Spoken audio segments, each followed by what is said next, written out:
আমরা কিন্তু সব সময় চাই যে আল্লাহ আমাদের সাথে থাকুন এবং সকল বিপদ আপদ থেকে আল্লাহ আমাকে হেফাজত করুন। সুতরাং 4টি জিকির আপনি নিয়মিত করবেন।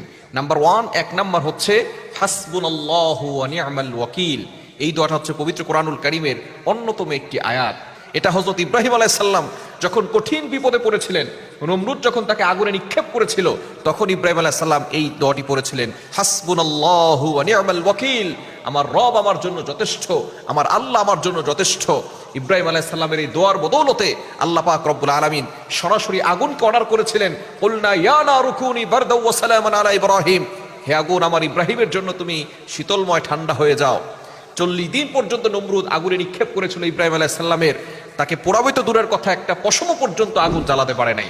সুতরাং বোঝা যাচ্ছে বিপদে পড়লে, কঠিন বিপদে পড়লে যদি আপনি এই দোয়াটা পড়তে পারেন, হাসবুনাল্লাহু ওয়া নি'মাল ওয়াকিল, তাহলে আল্লাহ তাআলা বিপদ থেকে আপনাকে হেফাজত করবেন।